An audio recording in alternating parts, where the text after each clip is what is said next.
Hello and welcome back to my channel. This is Tracy with Artful Creations by Tracy.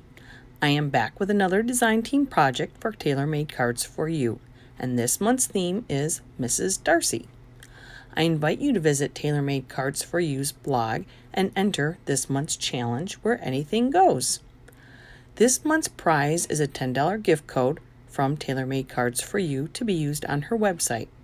You will also find a discount code for 20% off your digital order. I will have all the links below, including those used for today's project. Now for this project, I am making a journal, which turned out to be quite an ambitious project for me this month because I had been having some pain in my wrist, and after about halfway through creating my project, I ended up having to have surgery. In any event, I was able to complete this project and I think it turned out very cute. This is going to be a gift for a dear friend of mine that absolutely loves Pride and Prejudice. I thoroughly enjoyed creating it too. Now the journal I am using had been in my stash for several, and I mean several years. TaylorMade Cards for You has two kits for this theme. The first one is Mrs. Darcy kit, and the second and larger one is the Mrs. Darcy bundle. I knew I would need more options to create this large of a project, and even though I show you some of those digital images I printed out, I end up using a whole lot more to finish this 50-page journal. Now I really love all the wonderful ephemera that come with both kits, and the ones I'm showing you are for the regular kit. The bundle ephemera you'll see as I reveal the journal. Now remember, with all these digital images, you can resize them to fit your needs. The pieces that I had shown you just a minute ago are going to be a pocket on the bottom of a page. And I'm trying to find a page, blank one, and it really didn't matter, but there you see it will become a pocket. Now, there are, what are these called again? They're also pockets. They're page pockets. That's what I'm going to call them. And they fold up really easily, and you can create them in any size you need. All I do is take my any scoring tool and board and just draw the score down as I'm pointing out there and there and there. I think I'm going to go ahead and show you on one of them, but basically what you do is you're just going to fold them up and glue them down. So you're going to put glue on that strip, close that up, and you can put glue and close it up on the back just like that, or you can do a little tuck. I think that's what I did with mine, and they just actually fold up very nicely. So I put glue there, and then glue there, and then I just kind of tuck it right in there. Yep, that's how I did those pieces. Now you will notice on the next piece that it has a little notch cut out, and what I used for that is my 1-inch, oh darn it, dropped it. It is a 1-inch punch from EK Success, and you're going to want to make sure you do that before you glue it down. It's much easier. Now I didn't want to do those because it was too pretty to notch that out.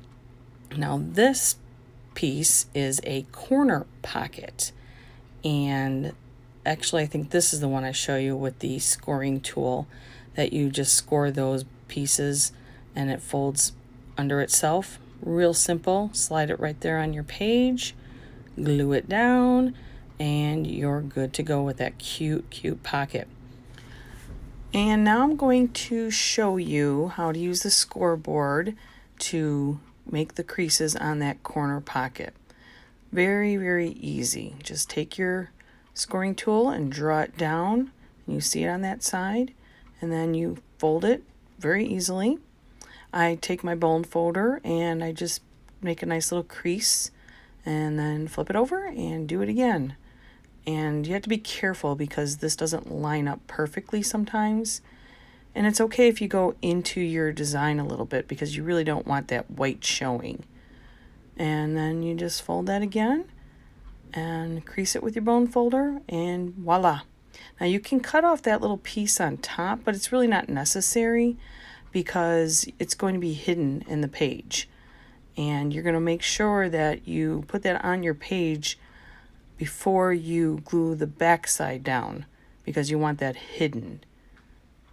And now that that's all complete, I'm going to finish this journal and come back and show you everything once it's done. Several weeks later, and I finally have this journal completed. You will notice the large band-aid on my wrist. I have to keep that area covered because it still has stitches. I had been suffering with a great deal of pain for well over a month, and although I do still have some pain, it's a whole lot better than it was. So now on to my journal. I used some jute to wrap around it and make a little bow to keep it closed. This is a pretty thick journal, and in the end, you're going to see how many pages I had to remove from it. We're just going to go through this page by page so that you can see I used a lot of the digital background papers, but I also kept some of the actual pages as well. Now, you'll see I created page pockets along with the other pockets. Can you tell I like pockets? There's that corner pocket, and here's that other pocket. I also used a, let's see, I think it's on the, I think I might have already passed it, but you're going to see it again. There are notebook pages that I use from scrapbook.com, and they are called Easy Journal Note Cards. They are 4x6, there it is, and they are double-sided. And I also added some flower embellishments. Those are Prima flowers from my stash. There's that page pocket. Pull out little hidden treasures inside. Pockets everywhere. And I also used a few metal pieces in a couple of areas. It might be kind of hard to see. I should have brought it up a little bit closer, but I also used the, oh man, what is that called? That clip at the top. I tell you, my brain doesn't always function properly, but, oh, the paper clip. Paper clip, really, that's a pretty simple word. Another pocket, there we go, see my pocket. I'm very proud of my pockets. And again, this ended up being 50 pages. Oh, I also used the Tim Holtz Distress ink in Vintage Photo, as well as the Distress Oxide in Picked Raspberry. I did all the edges because these pages were not, I was not able to make them go completely to the edge.